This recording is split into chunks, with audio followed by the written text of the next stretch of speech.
Good morning friends. ஜெபிக்கலாம் வாங்க என்ற குடும்ப ஜெபத்துக்குள்ளாக நான் உங்களை வரவேற்கிறேன். நான் ரெவரண்ட் சார் ஏப்ரஹாம். இந்த நாளுக்குரிய வாக்குத்தத்த வசனத்தை நாம் வாசிக்க கேட்போம்.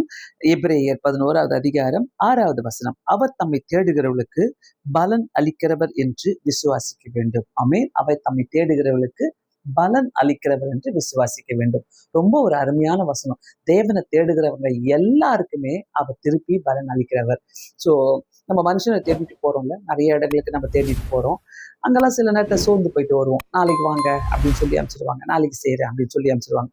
ஆனால் தேவன் அப்படி இல்லை. நம்ம ஒவ்வொரு நாளும் அவர்கிட்ட போகும்போது அவர் நமக்கு பதில் அளிக்கிறவர், பலன் அளிக்கிறவர் என்று விசுவாசிக்க வேண்டும். விசுவாசம் தாங்க நம்ம வாழ்க்கையை ஓட்டும்.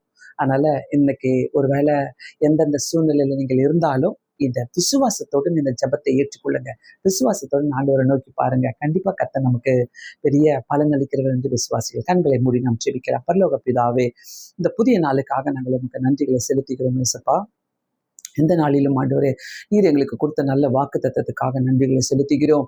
ஆண்டவரே, தம்மை தேடுகிறவர்களுக்கு நீர் பலன் அளிக்கிறவர் என்று விசுவாசிக்க வேண்டும் என்று இந்த வாக்கு தத்தத்தை எங்களுக்கு உறுதிப்படுத்தினதுக்காக நன்றி ராஜா. நீங்க பொறுப்பேற்றுக் கொள்ளுங்க, ஆசீர்வதிங்க, காத்துக்கொள்ளுங்க. இந்த நாளில யாரெல்லாம் எந்தெந்த தேவைகளோடு இருக்கிறார்களோ எல்லாருக்குமே நீர் உதவி செய்ய வேண்டும் ஜெபிக்கிறேன் இயேசு சுவாமி. ஆண்டவரே, ஒவ்வொரு குடும்பங்களுக்கும் ஆண்டவரே, படிக்கிற பிள்ளைகளுக்கு ஆண்டவரே இயேசப்பா, ஆண்டவரே தங்களுடைய பிசினஸ்ல இருக்கிறவங்களுக்கு இயேசு சுவாமி, ஆண்டவரே வேலைக்கு போகிறவங்களுக்காக நான் ஜெபிக்கிறேன் ஆண்டவரே. ஒவ்வொரு சூழ்நிலையிலும் அவங்களுக்கு நீர் போதுமானவராக இருந்து ஆண்டவரே நீர் அவங்களை வழிநடத்த வேண்டுமா ஜெபிக்கிறேன் இயேசப்பா. ஆண்டவரே, உம்மை நோக்கி தேடுகிறவர்களுக்கு நீர் போதுமானவராக இருந்து வழி நடத்துங்க. தூர தேசத்துல இருக்கிறவங்களுக்காக ஜெபிக்கிறேன். இன்டர்வியூக்கு காத்து கொண்டிருக்கிறவங்களுக்காக, விசாக்காக, பிஆருக்காக எல்லாருக்கும் ஆண்டவரே இயேசப்பா, ஏற்ற நேரத்துல நம்ம தேடுகிறவர்களுக்கு சரியான ஒரு பலனை நீர் கொடுக்கிறவர் இயேசு சுவாமி. ஆண்டவரே, ஹாஸ்பிட்டல் இருக்கிற ஒவ்வொரு வியாதியாசையும் நாங்கள் நினைக்கிறோம். இந்த இந்த காலை நேரத்துல அவங்களை தொடுவீராக இயேசப்பா. அவங்க அந்த ஜபத்தை ஏற்றுக்கொள்ளுங்க இயேசு சுவாமி. அவங்க விசுவாசத்தை அங்கீகரித்துக் கொள்ளுங்க. ஊழியக்காரர்களுக்காக நாங்கள் ஜெபிக்கிறோம். வழி நடத்துங்க இயேசு சுவாமி. பலப்படுத்துங்க. எங்க தேசத்தை உங்களுடைய கரங்களில கொடுக்கிறோம் ஆண்டவரே. கர்த்தர் வழி நடத்துவீராக. எந்த சேதங்களும் கொள்ளை நோய்களும் எங்களை ஆட்கொள்ளாதபடி காத்துக்கொள்ளுங்க.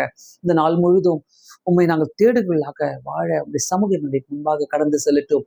இயேசு கிறிஸ்துவின் நாமத்தினாலே வேண்டிக் கொள்கிறேன் பிதாவே, ஆமேன். கண்டிப்பாக கர்த்தரை தேடுகிறவர்களுக்கு பலனளிப்பார். தொடர்ந்து தேடுங்க, சோர்ந்து போகவே போவாதீங்க. இந்த சேனலை நீங்க சப்ஸ்கிரைப் பண்ணிக்கொள்ளுங்க, மற்றவங்களோடு கூட ஷேர் பண்ணுங்க. God bless you all. Thank you so much.